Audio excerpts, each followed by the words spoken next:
এই হিংসা এতটাই জঘন্য আর কদাকার হতে পারে যে আপনি যদি ইয়াকুব আলাইহিস সালামের মতো একজন মহান নবীর সন্তানও হয়ে থাকেন, আর আপনার ভাইও যদি হয়ে থাকেন একজন অসাধারণ ছেলে, যে কিনা এখনও নবী না হলেও তার মাঝে নবীর বৈশিষ্ট্য বিদ্যমান রয়েছে, এই হিংসা আপনাকে এতটাই নিয়ন্ত্রণহীন করে দিতে পারে যে আপনি তাকে হত্যা করতে উদ্যত হতে পারেন। হিংসার কারণে হত্যার মতো জঘন্য অপরাধ সংঘটিত হলো, আর এই মহাপাপের মূল কারণও ছিল হিংসা। আল্লাহ আযজা ওয়া জাল্লা বলেন, ওয়ালা তাতামান্নাউ মা ফাদ্দালাল্লাহু বিহি বা'দাকুম আলা বা'দ, আর তোমরা আকাঙ্ক্ষা করো না এমন সব বিষয়ে যাতে আল্লাহ তাআলা তোমাদের একের উপর অন্যের শ্রেষ্ঠত্ব দান করেছেন। তো আমাদের ক্ষেত্রে যা ঘটে যখন আমরা এমন কাউকে দেখি যে আমাদের চেয়ে বেশি টাকা উপার্জন করে, আমাদের চেয়ে তার চেহারাটাও বেশি সুন্দর, তার গাড়িটাও উত্তম, তার সাংসারিক জীবনটাও প্রশান্তির, কখনো কখনো ভাই বোনের মাঝেও এই হিংসা দেখা দেয়। যেমন আমি বলতে শুনেছি, আমার বোনের গায়ের রং আমার চেয়ে উজ্জ্বল। হিংসা বিভিন্ন প্রকৃতির হতে পারে। এমন হতে পারে যে কারো বিরুদ্ধে আপনার অন্তরে হিংসার মনোভাব তৈরি হচ্ছে, ও সে তো এই পজিশন পাওয়ার যোগ্য নয়, সে তো অমুক কাজ করার যোগ্য নয়। আপনার অন্তরে যদি এমন অনুভূতি তৈরি না হয় তাহলে সেটা খুবই ভালো। কিন্তু অনেক মানুষ আছে যারা এভাবে চিন্তা করে, ওই লোক আমার চেয়ে অনেক বেশি বেতন পায়, সে কেন আমার চেয়ে বেশি বেতন পাবে? তারা কত টাকা বেতন পায় বা না পায় তার সাথে আপনার সম্পর্ক কি? আপনি কি করেন? আপনি কি অর্জন করেছেন? আপনার যদি মনে হয় যে আপনার আরো বেশি বেতন পাওয়া উচিত, তাহলে ব্যাপারটা যথাযথ কর্তৃপক্ষকে বলুন। ওয়াসআলুল্লাহ মিন ফাদলিহি, আল্লাহর কাছে তাঁর অনুগ্রহ প্রার্থনা করুন। ইন্নাল্লাহা কানা বিকুল্লি শাইইন আলিমা, নিঃসন্দেহে আল্লাহ তাআলা সর্ববিষয়ে জ্ঞাত। আজকে আমি সূরাতুন নিসার দুটি আয়াত শেয়ার করতে চাই। একটি আয়াতে আল্লাহ বলছেন সবার আগে কোন কোন পাপগুলো থেকে আমাদেরকে দূরে থাকা প্রয়োজন। অনেক সময় একজন মুসলিমের জীবনে কাজের অগ্রাধিকার নির্ধারণের ক্ষেত্রে সঠিকভাবে বুঝের অভাব দেখা দেয়। কিছু কিছু কাজ অন্য কাজের চেয়ে বেশি গুরুত্বপূর্ণ, অন্যান্য কাজের চেয়ে আপনার নামাজ বেশি জরুরি। ইসলামের এমন অনেক আমল রয়েছে যা জীবনকে সৌন্দর্যমণ্ডিত করে তুলবে, কিন্তু সেই কাজগুলো গুরুত্বর দিক থেকে নামাজের কাছাকাছি পর্যায়েও নেই, বা পাপ কাজের ক্ষেত্রেও এরকম প্রাধান্য রয়েছে। অনেক আমল রয়েছে যেগুলো আমাদের করা উচিত, যেমন ঘরে প্রবেশের সময় ডান পা দিয়ে প্রবেশ করা উচিত, টয়লেটে প্রবেশের সময় বাম পা দিয়ে প্রবেশ করা উচিত, এবং নির্দিষ্ট দোয়াগুলো পড়া উচিত। এ ধরনের আমলগুলো করার চেষ্টা থাকা উচিত, এগুলো উপেক্ষা করার কোনো সুযোগ নেই। কিন্তু এমন অনেক পাপ কাজ রয়েছে যেগুলো করা কবিরা গুনাহ। অনেক সময় এই অগ্রাধিকার নির্ধারণের ক্ষেত্রে মানুষ যখন সঠিক জ্ঞানের অভাব থাকে, তখন তারা ছোট ছোট ব্যাপারকে বেশি গুরুত্ব দেয়। তারা নিশ্চিত করতে চায় যে আমি অমুক অমুক সুন্নাহ ঠিকভাবে পালন করছি তো, অমুক অমুক দোয়াগুলো নিয়মিত পড়ছি তো, শুক্রবারে সূরাতুল কাহফ পড়ছি তো, ইত্যাদি ইত্যাদি। তো তারা ছোট ছোট আমলগুলো সঠিকভাবেই আদায় করে, কিন্তু একই সময়ে চোখের সামনে থাকা বিশাল বিশাল গুনাহগুলো অনায়াসেই করে ফেলে। করার সময় দ্বিতীয়বার চিন্তাও করে না। যেমন ধরুন হারাম উপার্জনের টাকা, জিনা করা, সুদ, এরকম বড় বড় গুনাহ, বিরাট বিরাট শয়তানি পাপগুলো সে অনায়াসেই করে যায়। মনে হয় যেন চোখ থাকতেও সে অন্ধ। ছোট ছোট আমলগুলো আপনি ঠিকই গুরুত্ব দিয়ে করে যাচ্ছেন, যেন মনে মনে ভালো ফিল করতে পারেন যে যাক আমি তো ধর্ম পালন করছি। এজন্যই কুরআন আমাদেরকে বিভিন্ন আমলের সঠিক অনুপাত ঠিক করে দিয়েছে। আল্লাহ এই আয়াতে বলছেন, ইনতাজতানিবু কাবাইরা মা তুনহাউনা আনহু, যদি তোমরা নিষিদ্ধ কাজের বড় বড়গুলো হতে বিরত থাকো। সুতরাং দেখা যাচ্ছে এমন অনেক বড় বড় পাপ রয়েছে যেগুলো থেকে আমাদের অবশ্যই বিরত থাকতে হবে। যদি আমরা এটা করতে পারি তাহলে ছোট ছোট পাপের ক্ষেত্রে আল্লাহ বলছেন, নুকাফিরু আনকুম সাইয়্যাতিকুম, তাহলে আমি তোমাদের ছোট ছোট পাপগুলো ক্ষমা করে দেব। অর্থাৎ আগে সিরিয়াস ব্যাপারগুলো যত্ন নাও। কোরআন যেগুলোর উপর গুরুত্ব আরোপ করেছে, যেমন টাকা উপার্জনের বিষয়টা, কিভাবে আমরা টাকা আয় করি এবং কিভাবে তা ব্যয় করি, সে ব্যাপারে আগে যত্নবান হওয়া, এটা খুবই সিরিয়াস একটা ব্যাপার। আমাদের আশেপাশে যারা আছে তাদের অধিকারের ব্যাপারে সাবধান থাকা, যারা এতিম বা অভাবগ্রস্ত তাদের দেখাশোনা করা। সূরা মাউনে আল্লাহ বলছেন, ফাযালিকাল্লাযী ইয়াদউল ইয়াতীম, সেই ব্যক্তি যে এতিমকে গলা ধাক্কা দেয়। এগুলো বড় ধরনের পাপ। তারপর যেভাবে আমরা আমাদের ব্যবসা বাণিজ্য চালাই, কেউ যদি আপনার কাছে টাকা পায়, কোনো কন্ট্রাক্ট মানতে যদি ওয়াদাবদ্ধ হন, কোনো সেবা প্রদান করার জন্য যদি আপনাকে বেতন দেয়া হয়, কাজের ক্ষেত্রে সততা বজায় রাখা। ঠিক একইভাবে কোরআনে বর্ণিত সবচেয়ে ভয়ঙ্কর পাপগুলোর একটি হলো সুদ। একইভাবে আমাদের পবিত্রতা রক্ষা করা, অর্থাৎ জেনা ব্যভিচার থেকে বিরত থাকা, এটা কবিরা গুনাহ। এটা এত বড় গুনাহ যে আল্লাহ বলছেন, লা তাকরাবুজ জিনা, ব্যভিচারের কাছেও যেও না। অন্যান্য ছোট ছোট গুনায় তোমরা হয়তো জড়িয়ে পড়বে। হতে পারে তোমার নামাজে যথেষ্ট মনোযোগ ছিল না, অজুটাও হয়তো উত্তম রূপে করা হয়নি। হতে পারে যখন নামাজ পড়ছিলে তখন অন্য কোথাও মন পড়েছিল। হতে পারে হজ বা উমরা করার সময় কিছু কিছু নিয়মকানুন ঠিকমতো পালন করতে পারোনি। কখনো কখনো হয়তো ধৈর্য হারিয়ে ফেলেছিলে। এই ছোট ছোট বিষয়গুলো ক্ষমা করে দেওয়া হবে, কারণ তোমরা বড় বড় পাপ থেকে বিরত ছিলে। ছোট বড় পাপের এমন একটি তারতম্য কোরআনে জোর দিয়ে উপস্থাপন করা হয়েছে। কিন্তু এই আয়াতের যে ব্যাপারটি আমার কাছে বেশ চমৎকার লেগেছে, সেটা শুধু তিনি যে আমাদের পাপগুলো উপেক্ষা করবেন তা নয়, বরং এই পাপগুলোর কথা মনে করে আমরা প্রায় লজ্জিত হয়ে পড়ি। আল্লাহ এর সাথে সাথে আরো যোগ করে বলেন, অনুদখিলকুম মুদখলান কারিমা, এবং সম্মানজনক স্থানে তোমাদের প্রবেশ করানো হবে। অন্য কথায়, ওই ছোট ছোট ত্রুটিগুলোকে উপেক্ষা করে তোমাদেরকে সম্মানিত করা হবে, মর্যাদা দেয়া হবে। আর ওই সব লজ্জাজনক ব্যাপারগুলো তোমাদের রেকর্ড থেকে মুছে ফেলা হবে। তাই যখন তোমরা আল্লাহর সামনে আসবে, অপমানিত হবে না, তোমাদের সম্মানজনক স্থানে প্রবেশ করানো হবে। এই আয়াতের আরেকটি ব্যাপারও আমার কাছে বেশ চমৎকার মনে হয়েছে। এই আয়াতের পূর্বের কয়েকটি আয়াতে কিছু কিছু কবিরা গুনাহ নিয়ে কথা বলা হয়েছে, যেমন ব্যবসায় প্রতারণা করা, কাউকে অন্যায়ভাবে হত্যা করা। আর ছোট ছোট পাপ ক্ষমা করে দেওয়ার আয়াতের ঠিক পরের আয়াতে আরও অসাধারণ উপায়ে জীবনের বিভিন্ন বড় বড় পাপে জড়িয়ে পড়ার যে মূল কারণ সেটা বলা হয়েছে। আল্লাহ আযজা ওয়া জাল্লা বলেন, ওয়ালা তাতামান্নাউ মা ফাদ্দালাল্লাহু বিহি বা'দাকুম আলা বা'দ, আর তোমরা আকাঙ্ক্ষা করো না এমন সব বিষয়ে যাতে আল্লাহ তাআলা তোমাদের একের উপর অন্যের শ্রেষ্ঠত্ব দান করেছেন। তো আমাদের ক্ষেত্রে যা ঘটে যখন আমরা এমন কাউকে দেখি যে আমাদের চেয়ে বেশি টাকা উপার্জন করে, আমাদের চেয়ে তার চেহারাটাও বেশি সুন্দর, তার গাড়িটাও উত্তম, তার সাংসারিক জীবনটাও প্রশান্তির। কখনো কখনো ভাই বোনের মাঝেও এই হিংসা দেখা দেয়। যেমন আমি বলতে শুনেছি, আমার বোনের গায়ের রং আমার চেয়ে উজ্জ্বল। হিংসা বিভিন্ন প্রকৃতির হতে পারে। কারো ভালো কিছু থাকার কারণে আপনি তাকে ঈর্ষা করতে পারেন, এবং আপনার নিজের সেটা না থাকার কারণ নিয়ে সারাক্ষণ চিন্তা করতে পারেন। আর এই চিন্তা আপনাকে শেষ করে দিতে পারে। এটা ছোট বড় যে কোনো কিছুর জন্য হতে পারে। এটা বস্তুগত বিষয়, যেমন অর্থকড়ি, ঘরবাড়ির জন্য হতে পারে। আবার অবস্তুগত বিষয়, যেমন বাবার ভালোবাসা, মায়ের ভালোবাসার জন্যও হতে পারে। বাবা কেন তাকে এত ভালোবাসে? আমার প্রতি তো এত মনোযোগ দেয় না। মা সবসময় শুধু আমার দোষ দেখেন, তিনি কখনো ওর দোষ দেখেন না। মাঝে মাঝে পিতামাতার আচরণ ব্যাপারটাকে আরো জটিল করে তোলে, কারণ তারা বারবার বলতে থাকেন, কেন তুমি তোমার ভাইয়ের মতো হতে পারো না? ও কত লক্ষ্মী। তাদের এমন আচরণ পরিবারের ভিতরে আরো বেশি হিংসা তৈরি করে। আল্লাহ এখানে বলছেন, অন্যদের যা দেয়া হয়েছে তার জন্য আকাঙ্ক্ষা করো না। আপনি নিজেই তো দেখতে পান যে আপনার চেয়ে ভালো চেহারার মানুষ রয়েছে, আপনার আমার চেয়ে বুদ্ধিমান মানুষও রয়েছে, আমাদের চেয়ে বেশি টাকা কামাই করে এমন লোকজনও রয়েছে। পরিবারে এমন কেউ থাকতে পারে যে আপনার চেয়ে বেশি প্রশংসা লাভ করে। কখনো কখনো হয়তো অন্যায়ভাবে তাদেরকে প্রাধান্য দেওয়া হয়, কিন্তু অনেক ক্ষেত্রে আসল ব্যাপার হলো, আল্লাহ তার জন্য রিজিকের যে দরজা খুলে দিয়েছেন তা তিনি আমার জন্য খুলেননি, তিনি আমার জন্য অন্য দরজা খুলে দিয়েছেন। আমরা অন্য একজনকে যা দেয়া হয়েছে ঠিক সেটাই কামনা করি। আল্লাহ আপনাকে আমাকে অন্য একজনের মতো করে বানাননি। আল্লাহ অন্য মানুষদের জন্য রিজিকের যে দরজা খুলে দিয়েছেন তা হয়তো আমার জন্য দেননি। আমাদের প্রত্যেকেরই রয়েছে জীবিকা উপার্জনের স্বতন্ত্র সুযোগ। আল্লাহর অনুগ্রহ অর্জন করতে হলে আমাদের প্রত্যেককে যে সুযোগ দেওয়া হয়েছে তার আলোকে কঠোর পরিশ্রম করতে হবে, অন্যদের সাথে নিজেকে তুলনা করে নয়। এই আয়াত যে ইতিবাচক বিষয়গুলোর প্রতি জোর দেয় সেটা আলোচনা করার পূর্বে আমি আরেকটা ব্যাপারে কথা বলতে চাই। এই হিংসা কেন অনেকগুলো বড় বড় গুনাহের মূল কারণ? আমাদের জানা মতে রেকর্ড করা ইতিহাসে আল্লাহর বিরুদ্ধে সর্বপ্রথম যে বিদ্রোহ করা হয় তা হলো ইবলিস শয়তানের বিদ্রোহ। আর এই বিদ্রোহের মূল কারণ ছিল হিংসা। সে কেন এত মনোযোগ পাচ্ছে? তাকে তো জাস্ট মাটি দিয়ে তৈরি করা হয়েছে। এভাবেই অবাধ্যতার শুরু। মানুষ পৃথিবীতে আসার পর সর্বপ্রথম যে পাপটি সংঘটিত হয় তা হলো কাবিল কর্তৃক তার ভাই হাবিলের হত্যা। সেটাও ছিল হিংসার কারণে।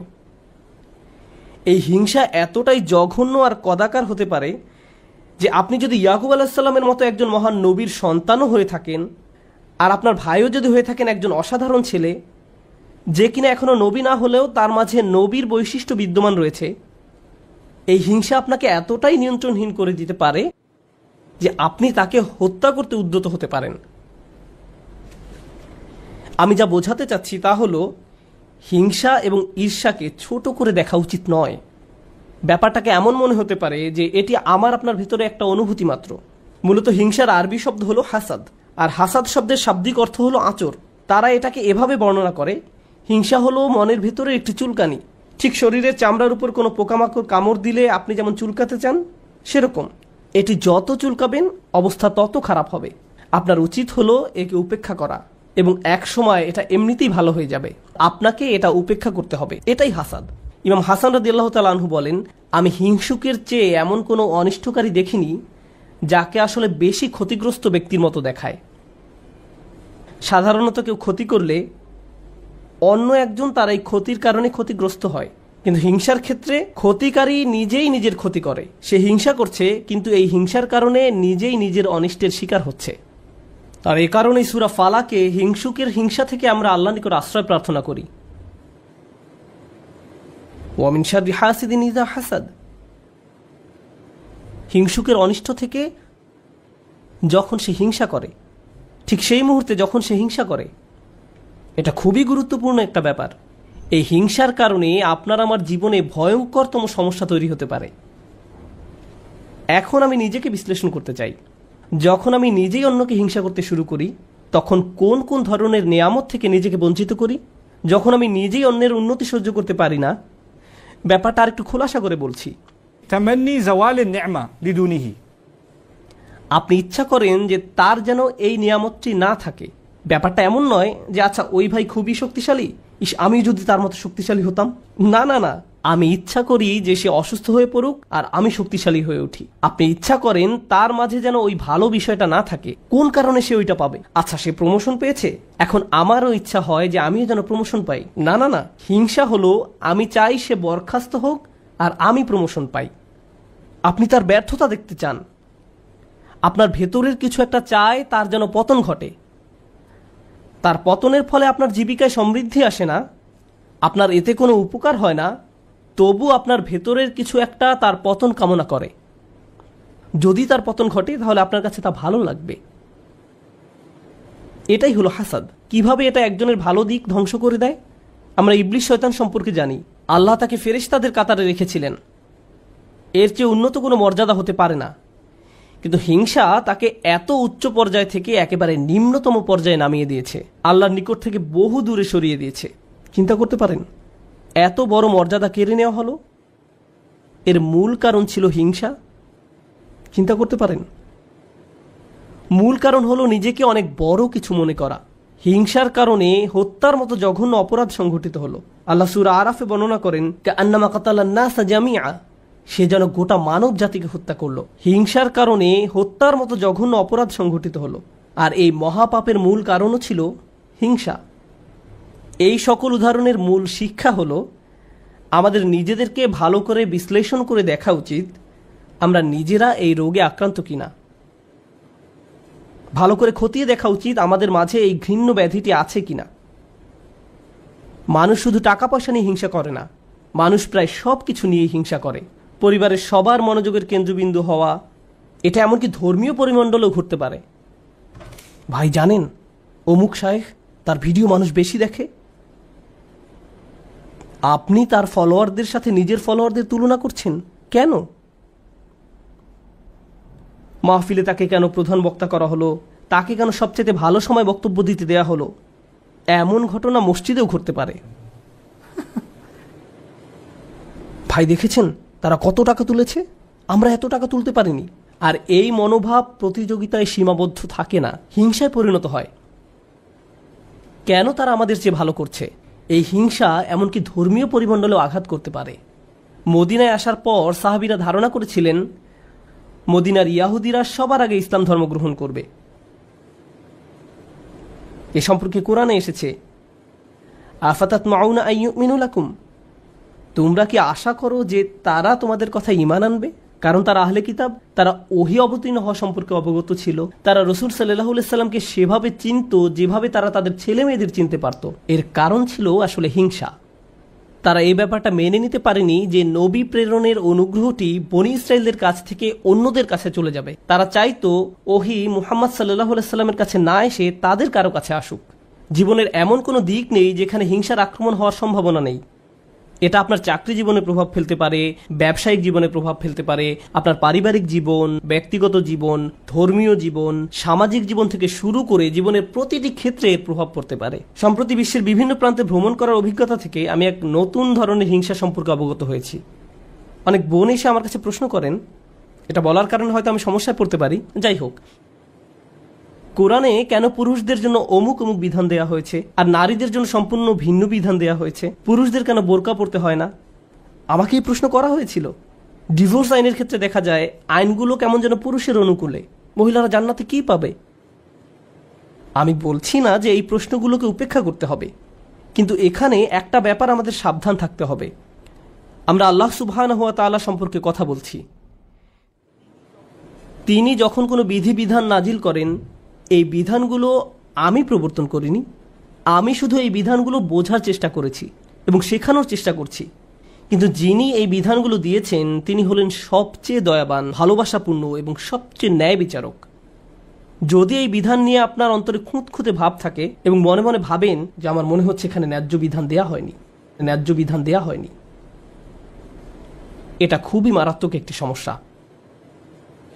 এমনকি আল্লাহ সম্পর্কে এই মনোভাব যে আমাকে ঠকানো হয়েছে, আমাকে তিনি যা দিয়েছেন সেখানে ঠকিয়েছেন,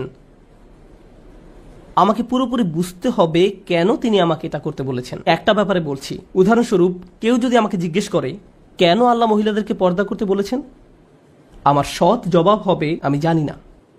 আমি নিজে নিজে চিন্তা করে হয়তো এই বিধানের কিছু উপকারী দিক তুলে ধরতে পারবো, কিন্তু এই উপকারী দিকগুলো আল্লাহ অবতীর্ণ করেননি। এই উপকারগুলো আমি চিন্তা করে বুঝতে পারলাম, আর আমার এই সাহস নেই যে আমি বলবো যে অমুক অমুক যুক্তির কারণে হিজাব পড়তে হবে, কারণ এই যুক্তিগুলো আল্লাহ অবতীর্ণ করেননি। অনেক সময় আল্লাহ কোনো বিধান নাজিল করেন কিন্তু তার পেছনের কারণ বর্ণনা করেন না। তিনি বলবেন তুমি নিজে নিজে চিন্তা করে দেখো, লাআল্লাকুম তাতাফাক্কারুন লিয়াদাব্বারু আয়াতিহি, কেন এই বিধানগুলো দেয়া হয়েছে তা তোমরা নিজেরা চিন্তা করে খুঁজে নাও। তবে একটা ব্যাপার আমি নিশ্চিত জানি, যে বিধানই তিনি অবতীর্ণ করেন না কেন তা আমাদের প্রতি তার অপার অনুগ্রহ মাত্র। আল্লাহ এই আয়াতগুলোতে কি বলছেন? উত্তরাধিকার সম্পত্তি বন্টনের বিষয় বর্ণনা করা আয়াতগুলোর পরে এসেছে। ইসলামে সবাই সমান উত্তরাধিকার সম্পত্তি পায় না, নারী এবং পুরুষ সমান সম্পত্তি পায় না। তারা মেয়ে, স্ত্রী, মা যেই হোক না কেন সমান সম্পত্তি পায় না। তাই আল্লাহ কি বলেছেন? লিররিজালি নাসিবুম মিম্মা ইকতাসাবু ওয়া লিন-নিসাই নাসিবুম মিম্মা ইকতাসাবনা, পুরুষদের জন্য রয়েছে অংশ তারা যা উপার্জন করে তা থেকে, এবং নারীদের জন্য রয়েছে অংশ যা তারা উপার্জন করে তা থেকে। এই আয়াতে মিন অর্থাৎ থেকে এই শব্দের ব্যবহারটি লক্ষ্য করার মতো। এই পৃথিবীতে যত কিছুর জন্য আপনি কাজ করেন তার সবটুকুর ফসল পাবেন না, এর থেকে একটি অংশ পাবেন আর বাকি অংশ পরে পাবেন। অথবা আপনি কাজ করেছেন কিন্তু তার কিছু অংশ সুফল পাওয়ার যোগ্য ছিল না, যেমন হয়তো আপনার নিয়ত শুদ্ধ ছিল না, কাজটা যথেষ্ট পরিশুদ্ধ ছিল না, তাই আপনি আপনার কাজের সেই অংশের মূল্য পাবেন যা মূল্য পাওয়ার যোগ্য ছিল। তাই আল্লাহ বলছেন পুরুষরা কি পাবে তার জন্য একটি মান আমি নির্ধারণ করে রেখেছি, আবার নারীরা কি পাবে তার জন্য একটি মান আমি নির্ধারণ করে রেখেছি। তারপর তিনি বলছেন ওয়াসআলুল্লাহ মিন ফাদলিহি, কুরআনের অসাধারণ একটি বাক্য। এর অর্থ হলো আর আল্লাহর কাছে তার অনুগ্রহ প্রার্থনা করো। এখানে ফাদল দ্বারা শুধু অনুগ্রহ বোঝায় না। হিংসার ক্ষেত্রে হিংসুক ব্যক্তি মনে করে অমুক আমার চেয়ে বেশি ফাদল পেয়েছে, অমুক ব্যক্তি সম্পত্তির দিক থেকে আমার চেয়ে বেশি ফাদল বা অধিক আনুকূল্য পেয়েছে, অথবা চেহারা সুরতের দিক থেকে বা সুযোগ সুবিধার দিক থেকে বেশি আনুকূল্য পেয়েছে। বাসায় কোনো মেয়েও এমনটা অনুভব করতে পারে, কারণ তার বোন বিয়ের সব প্রস্তাব পাচ্ছে কিন্তু সে পাচ্ছে না, আমার বোন আমার চেয়ে বেশি ফাদল পেয়েছে। আল্লাহ বলছেন যদি তুমি ফাদল পেতে চাও তাহলে আল্লাহর অন্য কোনো সৃষ্টির চেয়ে বেশি চাওয়ার পরিবর্তে সরাসরি আল্লাহর কাছ থেকে নিজের জন্য ফাদল চাও। নিজেকে অন্যদের সাথে তুলনা করা বন্ধ করো, বরং আল্লাহর নিকট থেকে তুমি নিজের জন্য কি পেতে পারো তার দিকে মনোযোগ দাও। মনে মনে ধরে নাও যে আশেপাশে কারো কোনো অস্তিত্ব নেই, অন্যদের কি আছে সে সম্বন্ধে চিন্তা ভাবনা করা বন্ধ করো। মনের উপর যদি এরূপ নিয়ন্ত্রণ প্রতিষ্ঠা করতে পারেন তাহলে খুবই সুখী জীবনযাপন করতে পারবেন। যদি কখনো এমনটা হয় যে তুমি ক্লাসে বসে আছো, স্যারের বক্তব্য শুনতে পাচ্ছ কিন্তু কিছুই বুঝতে পারছো না, মনে মনে ভাবছো আমি জানি না আমি কোন স্বর্গে বাস করছি, কিন্তু তোমার পাশের ছেলে বা মেয়েটি প্রতিবার হাত তুলে স্যারের প্রত্যেকটা প্রশ্নের জবাব দিচ্ছে আর তোমার মন বিষিয়ে উঠছে। মনে মনে ভাবছো যদি মেয়েটাকে কষে একটা চর দিতে পারতাম, আমি তাকে সহ্য করতে পারছি না, কারণ সে সব প্রশ্নের উত্তর দিচ্ছে। তোমার সকল মনোযোগের কেন্দ্রবিন্দুতে এমন একজন যে তোমার চেয়ে বেশি বুদ্ধিমান, যে স্যারের প্রিয় ছাত্র, যে সকলের মনোযোগ পাচ্ছে, যার কারণে তোমার নিজেকে খারাপ ছাত্র মনে হয় বা যার কারণে তারা তোমাকে লজ্জা দিচ্ছে। কিন্তু একটা ব্যাপার কি তুমি খেয়াল করেছো? তুমি সেখানে বসে আছো শুধু তুমি এবং শিক্ষক। তুমি এখানে এসেছো শিখতে। অন্যের দোষ না দিয়ে তোমার উচিত নিজেকে দোষ দেয়া। হায় হায়, আমি আমার মনোযোগ হারিয়ে ফেলেছি। নিজের কাছে ব্যাখ্যা দাবি করো কেন তুমি মনোযোগ হারালে। প্রশ্ন করতে গিয়ে লজ্জা অনুভব করো না। তুমি এখানে এসেছো নিজের উন্নতি সাধন করতে, অন্যদেরকে নিজের মূল্য বোঝাতে নয়। তুমি এই জন্য শিখতে আসনি। একই কথা প্রযোজ্য চাকরির জায়গায়, পরিবারের। অন্য কাউকে বেশি দাম দেওয়া হচ্ছে বলে আপনি নিজেকে গুটিয়ে ফেলবেন না। যদি কোনো অন্যায় করা হয় আপনি কথা বলুন, কোনো কিছু যদি বলার থাকে বলুন। যদি কোনো কিছু আপনাকে বিরক্ত করে ভেতরে ভেতরে জ্বলবেন না এবং এটাকে বড় হতে দিবেন না। নিজের ভেতরে ঘৃণা তৈরি হতে দিবেন না। আমরা আল্লাহর নিকট যে দোয়াগুলো করি তার একটি হলো ওয়ালা তাজআল ফি কুলুবিনা গিল্লাল লিল্লাযিনা আমানু। ঈমানদারদের বিরুদ্ধে আমাদের অন্তরে কোনো বিদ্বেষ রেখো না। যখন আমরা কিয়ামতের দিন তার সামনে দণ্ডায়মান হব তখন যেন আমাদের অন্তরে ঈমানদারদের বিরুদ্ধে কোনো গিল বা খারাপ অনুভূতি না থাকে। আমরা দুনিয়াতেও এটা চাই না, আর জান্নাতে আল্লাহ আমাদের থেকে তা দূরে রাখুন। তাই এই ব্যাপারটা পার্থিব জীবনে ঘটতে পারে। এমন হতে পারে যে কারো বিরুদ্ধে আপনার অন্তরে হিংসার মনোভাব তৈরি হচ্ছে। ও, সে তো এই পজিশন পাওয়ার যোগ্য নয়, সে তো অমুক কাজ করার যোগ্য নয়। আপনার অন্তরে যদি এমন অনুভূতি তৈরি না হয় তাহলে সেটা খুবই ভালো। কিন্তু অনেক মানুষ আছে যারা এভাবে চিন্তা করে, ওই লোক আমার চেয়ে অনেক বেশি বেতন পায়, সে কেন আমার চেয়ে বেশি বেতন পাবে। তারা কত টাকা বেতন পায় বা না পায় তার সাথে আপনার সম্পর্ক কি? আপনি কি করেন? আপনি কি অর্জন করেছেন?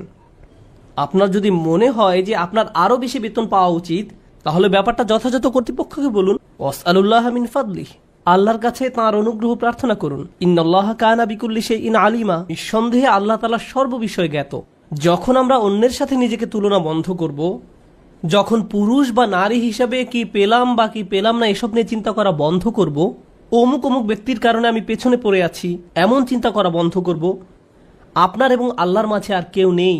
যদি কোনো বিষয়ে অগ্রগতি অর্জন করতে চান সরাসরি আল্লাহকে বলুন ওয়াসআলুল্লাহ মিন ফাদলিহি।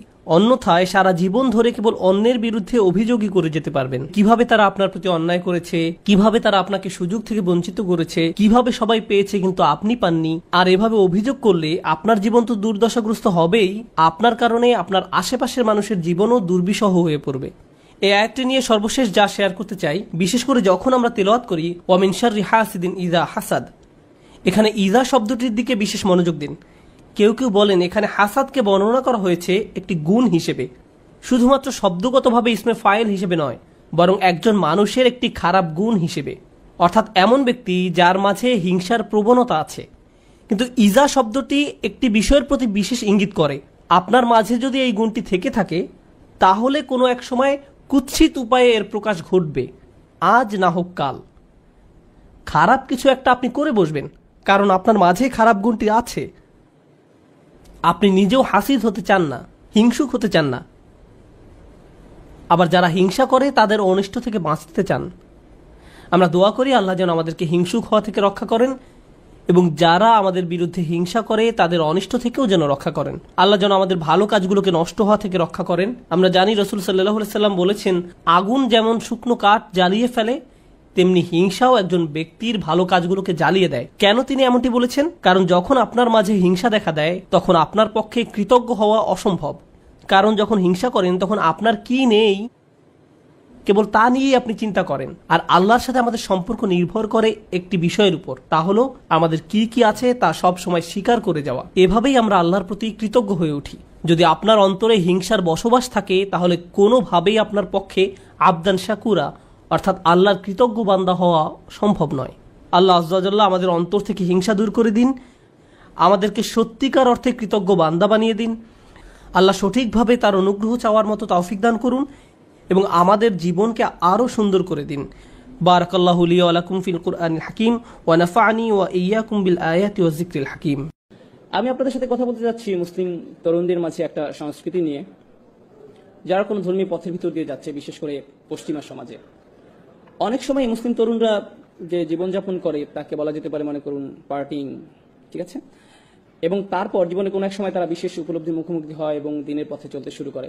এমন প্রচুর ভাই বোন আছে যারা জীবনে কোনো এক সময় পরিবর্তিত হয় এবং তারপর ধীরে ধীরে তারা আরো ধার্মিক হয়ে ওঠে। কিন্তু তারপর যা হয় তা হচ্ছে যখন সময়ের সাথে সাথে তারা আরো ধার্মিক হয়ে ওঠে, তারা অনেক বেশি কড়া হয়ে যায়,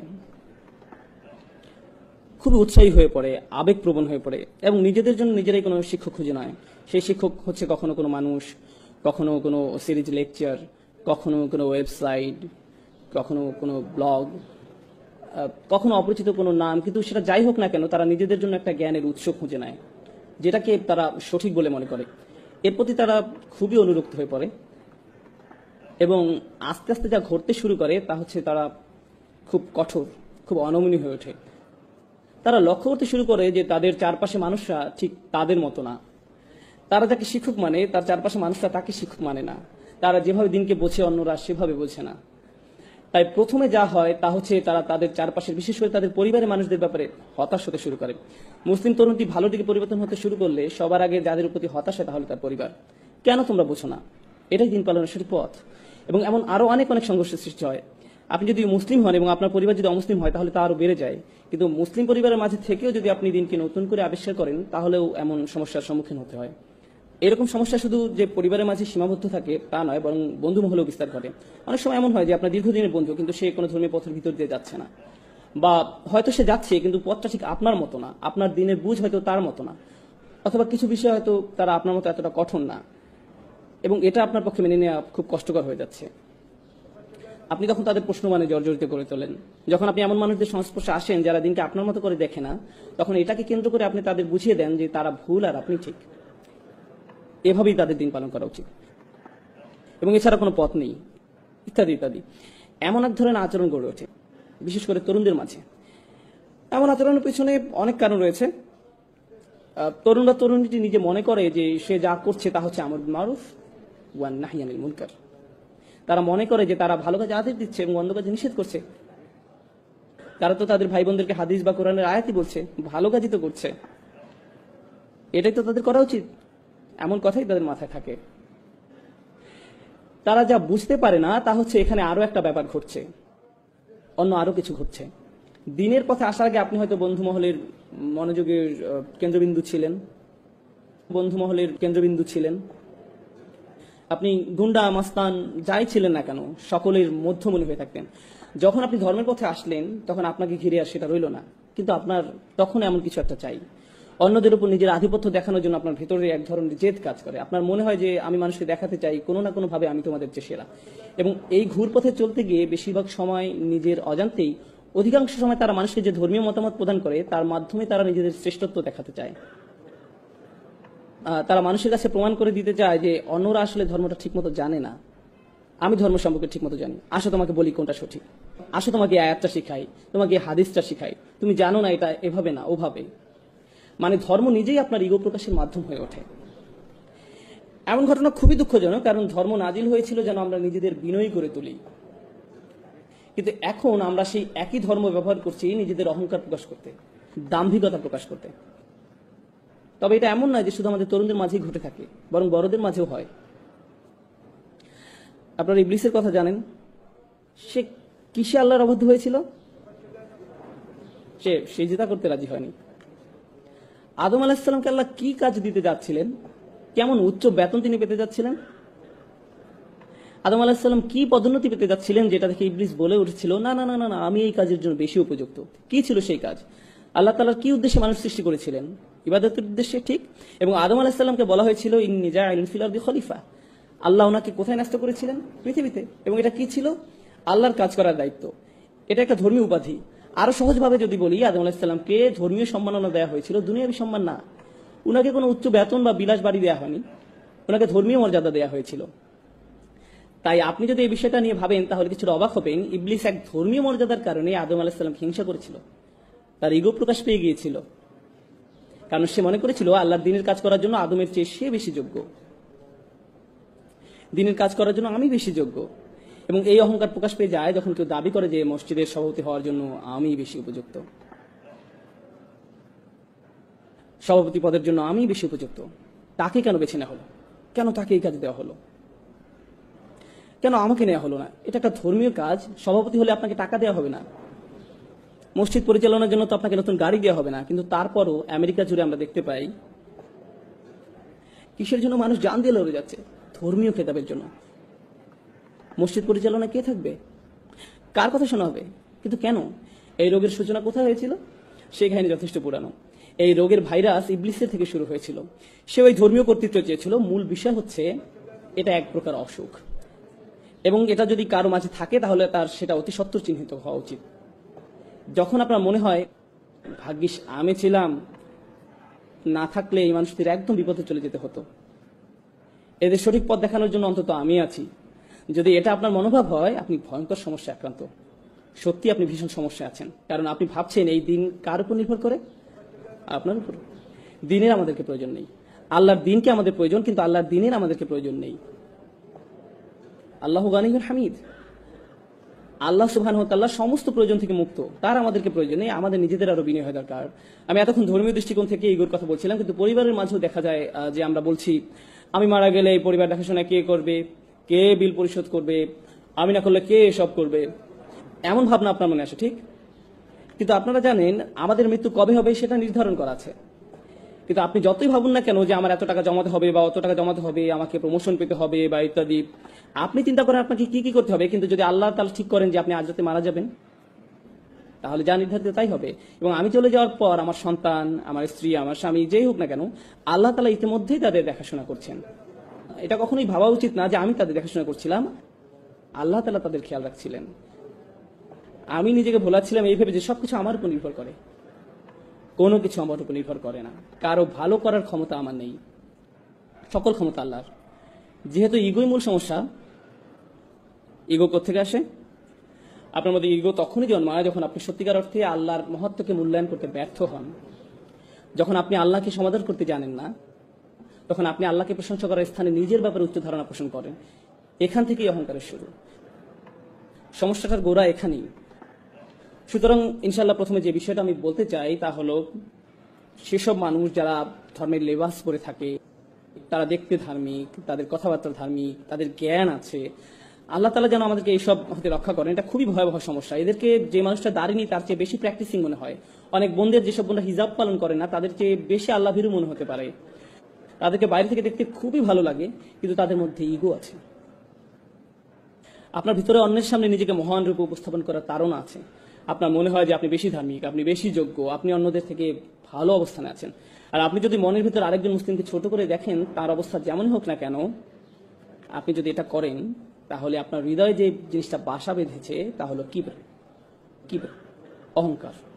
আর আমরা রাসূল সাল্লাল্লাহু আলাইহি ওয়াসাল্লামের উপদেশ থেকে জানতে পারি যে যাদের হৃদয়ে সরিষার দানার সমান, অর্থাৎ বলতে গেলে কিছুই না,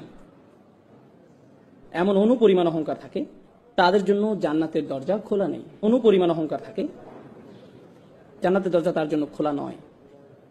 তাই আমি যেটা বলতে চাচ্ছি তা হলো, ধরুন একজন মুসলিম খারাপ কাজ করে, হয়তো সে মদ পান করে বা অন্য যে কোনো ধরনের খারাপ কাজ করে, তার খারাপ কাজগুলো বাহ্যিক, চোখে দেখা যায়, কিন্তু আপনার খারাপ কাজটা কোথায় ঘটছে? অন্তরের মধ্যে। বাইরে থেকে আপনাকে দেখতে ভালোই লাগে, মনে হয় যে আপনি ঠিকঠাকই আছেন। নিঃসন্দেহে সেই লোকটা খারাপ কাজগুলোর কারণে শাস্তিযোগ্য, কিন্তু আপনার অহংকারটাও কি শাস্তিযোগ্য নয়? আর যদিও কেউ তার কাজগুলোকে উপেক্ষা করছে না, কিন্তু যদি তুলনা করা হয়, তাহলে আপনার আর তার মধ্যে কার সমস্যা দূর করা বেশি কঠিন? এদিকটা ভেবে দেখুন তো। অহংকার দূর করাটা বেশি কঠিন। কেন? কারণ আপনি একে দেখতেও পান না। সেই মানুষটার মদ পান তো সবাই দেখতে পায়, এ নিয়ে তার সাথে কথা বলা যাবে, কিন্তু আপনার অন্তরের এই ব্যাপারটা সমাধান করা অনেক বেশি কষ্টের। কারণ এটার অবস্থান হৃদয়ের গভীরে, যার একমাত্র ব্যক্তি আপনি অনুধাবন করতে পারেন। অন্য কেউ আপনাকে এটা বলতে পারবে না। যদি এটা থাকে তাহলে আপনার ভেতরে আছে। আর আমি যখন আপনাদের এই ব্যাপারগুলো বলছি, এই সময় আপনার মনে হতে পারে এই মুহূর্তে আমার অহংকারে একজনের কথা মনে পড়ছে, যার এই কথাগুলো শোনা উচিত। অন্য কারো ব্যাপারে চিন্তা করবেন না, তাহলে স্বয়ং আপনার মধ্যেই অহংকারের চিহ্ন আছে। কার কথা আপনার মনে আসা উচিত? আপনার নিজের কথা। ধর্মের নসিহতগুলো সর্বপ্রথম নিজের জন্য প্রযোজ্য, অন্যের জন্য নয়। সর্বপ্রথম কার জন্য প্রযোজ্য? নিজের জন্য। আমরা এতই অন্ধ হয়ে গেছি যে আমরা ভাবি কোরআনের এই আয়াতগুলো, রাসূল সাল্লাল্লাহু আলাইহি ওয়াসাল্লামের এই হাদিস বা উপদেশগুলো সব অন্যদের জন্য, নিজের জন্য না। কোনো কিছু শোনার সাথে সাথে অন্যকে বলার জন্য আপনি পেরেশান হয়ে যান। সেগুলো প্রথমে কার মানার কথা ছিল? কার সেগুলো প্রথমে অনুসরণ করার দরকার ছিল? আপনার নিজের। এই ব্যাপারটা আমাদের অবশ্যই মনে রাখতে হবে। আল্লাহর দ্বীনের ক্ষেত্রে আমরা অনেক বেশি স্বার্থপর, আমরা আত্মকেন্দ্রিক, আমরা ধান্দাবাজ হয়ে পড়ি। এই ব্যাপারটা আমাদের অবশ্যই মনে রাখতে হবে।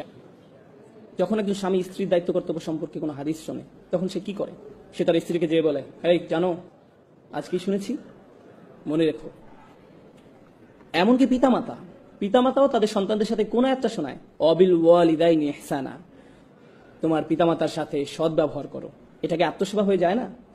আমরা কি এখানে নিজের সেবা করতে এসেছি নাকি আল্লাহর দিন পালন করতে এসেছি? এটা পুরো দৃষ্টিভঙ্গি বদলে দেয়। এটা সম্পূর্ণ ভিন্ন দৃষ্টিভঙ্গি। তো এটি প্রথম সমস্যা যা আমি আপনাদের সামনে তুলে ধরতে চেয়েছিলাম, ইগো, যা কেবল আপনি উপলব্ধি করতে পারেন, আর কেউ আপনার জন্য তা করতে পারবে না। যদি আপনার অন্তরের মধ্যে ইগো থাকে, তাহলে বাইরে থেকে যতই ভালো দেখাক না কেন তার কি মূল্য থাকবে? কারণ আপনার হৃদয়টাই সুস্থ নেই। আর আল্লাহ বলেন, ইল্লামান আতাল্লাহু বিকলবিন সালিম, কিন্তু একমাত্র তারা ব্যতীত যারা সুস্থ অন্তর নিয়ে আল্লাহর কাছে আসবে। তাই আমাদের ভিতরের এই ইগোটাকে ঠিক করতে হবে। দ্বিতীয় পয়েন্টে যাওয়ার আগে আমি আপনাদের কিছু টিপস বলি কিভাবে বুঝবেন যে আপনার মধ্যে ইগো আছে।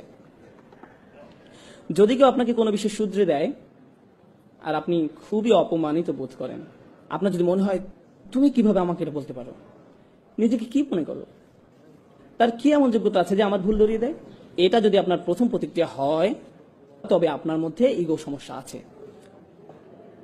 সেই লোকটা যদি ভুলও হয়ে থাকে, তার হয়তো সেটা বলা উচিত হয়নি, তারপরও আপনার প্রাথমিক প্রতিক্রিয়া এমন হবে না যে সে কে এটা আমাকে বলা, বরং আপনার প্রতিক্রিয়া হবে, হয়তো এই মন্তব্যের মধ্যে দিয়ে আল্লাহ আমার নিজের কোনো অনুচিত কাজের দিকে মনোযোগ দিতে বলছেন। আচ্ছা, এটা যদি 100% সত্য নয়, কিন্তু তার কথার মধ্যে সামান্য অংশ কি সত্য? এর মাঝে কি 1% সত্য, 0.5% সঠিক? তার কথার মধ্যে যতটুকু সত্য ততটুকুই আমি গ্রহণ করি। আমার নিজেকে বাঁচাতে হবে। সে কে আমাকে এগুলো বলার? নিজের মধ্যে এমন মানসিকতা গড়ে তুলবেন না। বাজে কথার মধ্যে থেকেও ভালোটুকু বের করে আনুন, আর বাকিটা বাদ দিন। যদি আপনার ভিতরে সব আলোচনা অংশ নেওয়ার তাড়না কাজ করে, যদি আপনার মনে হয় যে আলোচনার মধ্যে যে কোনো ভাবেই নিজের মতামত শোনাতেই হবে, আলোচনা শেষে আপনার মত গ্রহণ না করা হলে যদি আপনি খুবই অপমানিত বোধ করেন, হয়তো আপনি একটা মত দিয়েছেন, অন্যজন আরেকটা মত দিয়েছে, আর শেষে তার মতটাই গ্রহণ করা হয়েছে, আর তখন আপনি রাগান্বিত হয়ে সেখান থেকে চলে গেলেন, তাহলে আপনার ইগো প্রবলেম আছে। বিশেষ করে ধর্ম সম্পর্কিত কোনো ব্যাপারে হতে পারে, কোনো মসজিদে বসে কয়েকজন আলোচনা করছে যে তাদের কি করা উচিত এই ব্যাপারে, সেখানে আপনি আপনার মতামত দিলেন, সাথে অন্যরাও দিল, আর এই আলোচনা আল্লাহ সন্তুষ্টির জন্যই হচ্ছে, তাই না? আপনি মসজিদ বিষয়ে অথবা অন্য কোনো ব্যাপারে যে মতবাদটা দিলেন, সেটা কাকে খুশি করার জন্য? আল্লাহকে খুশি করার জন্য। আপনি তো সেটা নিজের জন্য দেননি। দেখা যাক আমার মতে প্রাধান্য পায় কিনা, এটা তো আপনার লক্ষ্য ছিল না। আর যদি সেজন্যই দিয়ে থাকেন, তাহলে আপনার চিন্তার মধ্যে সমস্যা আছে। তো আপনি যদি প্রকৃতপক্ষে আল্লাহর সন্তুষ্টির জন্য কোনো বিষয়ে আন্তরিক মতামত দেন, তাহলে ইতিমধ্যে কি আপনার পক্ষে সব লেখা হয়নি? আল্লাহর সন্তুষ্টির জন্য কোনো বিষয়ে আন্তরিক মত দেন, তাহলে কি আপনার জন্য সব পেয়ে গেলেন না? হ্যাঁ, আল্লাহ আপনাকে আপনার প্রাপ্য পুরস্কার দেবেন। তাই লোকের আপনার মতামত গ্রহণ করুক আর না করুক, আপনি ইতিমধ্যে সব পেয়ে গেছেন। তাই লোকের আপনার মতামত গ্রহণ করুক আর না করুক, সেটা আপনার কাছে কোনো গুরুত্বপূর্ণ ব্যাপার নয়। কারণ আপনি যে জিনিসটা চেয়েছিলেন তা তো আপনি পেয়ে গেছেন। কিন্তু আপনার নিয়ত যদি আল্লাহ সন্তুষ্ট অর্জন না হয়ে নিজের মতামতের প্রাধান্য হয়, তাহলে আপনি বলবেন, না, আমি আমার মত দিয়েছি যাতে এটাই প্রধান মত হয়, আর সেটা না হতে আমি অপমানিত বোধ করছি। এভাবে নিজেকে সহজেই যাচাই করা যেতে পারে। অন্যকে আপনার ইগো চেক করতে পারবে না। যদি আপনি কষ্ট পান, তাহলে নিজেকে নিজে প্রশ্ন করুন। এই ব্যাপারগুলো চর্চা করা অনেকটাই কঠিন, তারপর আমাদের নিজেদেরকে যাচাই করা চালিয়ে যেতে হবে। সুতরাং প্রথম সমস্যাটা হলো ইগো, যাদেরকে বাইরে থেকে ধার্মিক মনে হয়, কিন্তু ভেতরে নিজেদের অন্য থেকে বড় করে উপস্থাপন করার ধারণা কাজ করে। দ্বিতীয় সমস্যাটাও অনেকটা একই ধরনের। বাইরে থেকে ধার্মিক মনে হয়, বেশ ভালো লাগে, জ্ঞানী মনে হয়, মুখে ভালো কথাও বলে, ভালো পোশাক পরে, সবকিছুই চমৎকার, তাকে দেখে যে কেউ বলবে এই ভাইটা আসলে অসাধারণ একজন মানুষ। কিন্তু ভেতর ভিতরে কি হয় জানেন? প্রথম ক্ষেত্রে নিজের মধ্যে ইগো জন্ম নেয়, আর দ্বিতীয় সমস্যা হলো হৃদয় কঠিন হয়ে পড়ে। তখন আল্লাহর কথা আপনাকে আর নাড়া দেয় না, কুরআন শুনেও আপনি কিছু অনুভব করেন না। অনেক দিন হয়ে গেছে আপনি সালাতে দাঁড়িয়ে কাঁদেন না, আপনার হৃদয়ে কোনো অনুভূতি ছুঁয়ে যায় না। আপনি নিয়মিত এগুলো শুনছেন, কিন্তু আপনার সবসময় মনে হয় আমি তো এগুলো আগে থেকেই জানি, আমার এসব শুনে লাভ নেই, এগুলো তো আমি অনেক আগেই শুনেছি, আমি জানি এরপর কি বলবেন। সালাতে দাঁড়িয়ে আপনি ভাবতে থাকেন ইমাম সাহেবের তেলাওয়াতটা আরো শুদ্ধ হতে পারতো, তার কলকলাটা আরো ভালো হতে পারতো, তিনি মতটা যথেষ্ট লম্বা করেননি, গুন্নাটা, এসবই আপনার সালাতের মাঝে হচ্ছে। এটা কিসের লক্ষ্য জানেন? আপনার তাজবিদ ভালো, কিন্তু হৃদয় কঠিন। আল্লাহর কালামও কি আপনাকে নাড়া দেওয়ার জন্য যথেষ্ট নয়? সেগুলো শুনেও কি আপনার হৃদয় বিগলিত হয় না? আপনি কেবল সেগুলোকে অবচেতন মনেই শুনে যান। একদিকে আপনার ইলম বৃদ্ধি পাচ্ছে, লোকজনের সামনে আপনাকে খুবই ধার্মিক বলে মনে হচ্ছে, কিন্তু যে সময় একা থাকেন, যখন আর কেউ আপনাকে দেখতে পায় না, তখন আপনার ভিতরে খারাপ সত্তাটা বেরিয়ে আসে, যার কিছু আলাদা আচরণ আছে, যে কিছু গোপন কাজ করে, আপনি কখনো কল্পনাই করতে পারবেন না যে সে এরকম খারাপ কাজ করতে পারে। তার স্বাভাবিক চলাফেরা দেখে, মানুষের সাথে তার আচরণ দেখে আপনি ধারণাই করতে পারবেন না যে তারা নির্জনে এরূপ। কিন্তু তারা নির্জনে একদম ভিন্ন এক মানুষের রূপ নেয়, যাকে দেখে আপনিও চিনতে পারবেন না। তো সেই মানুষের ভেতরে একটা দানব বাস করছে, তার কিছু বাজে সমস্যা আছে, কিন্তু তাকে বাহ্যিক দিক থেকে দেখে একজন মহান ব্যক্তি মনে হয়। কেউ আপনার এই সমস্যা দূর করতে পারবে না, কারণ তারা জানেও না যে আপনার মধ্যে এমন একটা সমস্যা বিরাজ করছে। তাই প্রথম সমস্যা হলো ইগো, দ্বিতীয় সমস্যা হলো কঠিন হৃদয়। আর দুটোই আত্মিক সমস্যা, দুটোই হৃদয়জনিত সমস্যা। আর এই সমস্যাগুলো কেবল একজনই শনাক্ত করতে পারে। কে সে? আপনি নিজে। ইনশাআল্লাহ শেষের দিকে যে এই সমস্যাগুলো দূর করার জন্য কিছু টিপস নিয়ে আলোচনা করব। আমি দ্বিতীয় পয়েন্টটা গুছিয়ে আনতে চাই, হৃদয় কঠিন হয়ে পড়ার ব্যাপারে। আল্লাহ তাআলা বলেন, যে একটা আমি শুরুতে তিলাওয়াত করেছিলাম সূরা হাদীদ থেকে। আল্লাহ প্রথমে আহলে কিতাবদের সাথে পড়ে আমাদের সাথে কথা বলছেন। তিনি বলেন, আলাম ইয়ানিল্লাযিনা আমানু, মানুষদের মধ্যে যারা ইমানদার বলে নিজেদেরকে দাবি করে, আন তাকশা কুলুবুহুম লিযিকরিল্লাহ, তাদের জন্য আল্লাহর স্মরণে হৃদয় বিগলিত হওয়ার সময় আসেনি। তাদের হৃদয় সশ্রদ্ধ ভয়ে পূর্ণ হওয়া উচিত, তাদের হৃদয় হয়ে যাওয়া উচিত বিগলিত। যখন আপনার পেশি নরম আর দুর্বল হয়ে পড়ে, জানেন সেটা আসলে খুশ, তখন আপনাকে শক্তিহীন মনে হয়, আপনার মনে হয় কেউ আপনাকে বশীভূত করে ফেলেছে। আল্লাহ বলেছেন তাদের হৃদয় আল্লাহর ভয়ে, তার কথা স্মরণ করে বশীভূত হয়ে পড়া উচিত। যারা বিশ্বাসী তাদের জন্য কি আল্লাহ স্মরণে হৃদয় গলে যাওয়ার সময় আসেনি? ওমা নাযালা মিনাল হক, এবং যে সত্য অবতীর্ণ হয়েছে তার কারণে। কি সেটা? কি সত্য অবতীর্ণ হয়েছে? আল কোরআন। এরপরে আল্লাহ একই আয়াতে বলছেন, ওয়ালা ইয়াকুনু কাল্লাযীনা উতুল কিতাবা মিন ক্বাবল, তোমরা তাদের মতো হয়ো না যাদেরকে পূর্বে কিতাব দেয়া হয়েছিল। ফাতালা আলাইহিমুল আমাদ, এরপর একটা বড় সময় অতিক্রান্ত হয়ে গেছে। তার মানে তারা এই কিতাব ধারণ করেছিল দীর্ঘ সময়ের জন্য। যখন তারা এভাবে কিতাব ধারণ করেছিল, আপনারা জানেন যখন প্রথম ধর্মীয় অনুশাসন শুরু করেন তখন আপনি উত্তেজিত থাকেন। এই উত্তেজনা একসময় চলে যায়, যা থাকে তা হলো বহিরাবরণ। ফাকাসাদ কুলুবুহুম, এরপর যা ঘটে তা হলো অন্তর কঠিন হয়ে যায়। একটি দীর্ঘ সময় অতিক্রান্ত হওয়ার পর ধর্মীয় কার্য সম্পাদন একটা রুটিনে পরিণত হয়। এমন কিছু তারা করে যা শুধু করতে হয়, তারা এটা করছে কারণ এটা করতে তারা অভ্যস্ত। কিন্তু এটা আর এমন কিছু নয় যা তাদের হৃদয়কে আলোড়িত করে। তাদের হৃদয় কঠিন হয়ে গেছে। যখন আপনার অন্তর কঠিন হয়ে যায়, তখন কলুষিত হওয়ার ভয় আপনার জন্য খুব বেশি।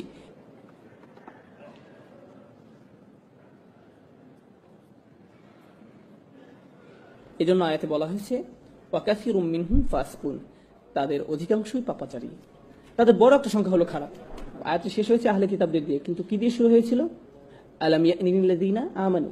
আলোচনাটি আসলে তাদের নিয়ে যারা বিশ্বাস স্থাপন করেছে, আর কিভাবে তাদের অন্তর কঠিন হয়ে গেছে। আর এটা যদি আপনার ভিতরে অনুভব করতে পারেন, কেউ আপনাকে বলে দিতে পারবে না, এটা কেউ আপনাকে বলে দিতে পারবে না। আমি আবার বলছি, আপনার জন্য এটা অনুমান করতে পারবে না। একমাত্র যে এটা ধরতে পারবে সে ব্যক্তি হলো আপনি নিজে, অন্য কেউ নয়। আপনি আল্লাহর সামনে কতটুকু বিনয়ী, আপনি অন্যদের সামনে কতটুকু বিনয়ী, এই বিষয়টা আপনাকে বলে দিতে পারবো না, আমি আপনাকে বলে দিতে পারবো না। একমাত্র আপনি বলতে পারবেন। আপনি যদি কখনো হতাশা ভোগেন, আপনি বুঝতে পারবেন যে আপনার অন্তর আসলে কঠিন হয়ে গেছে, আর আপনি নিজে এই সমস্যাটা আপনার মধ্যে বাড়তে দিয়েছেন।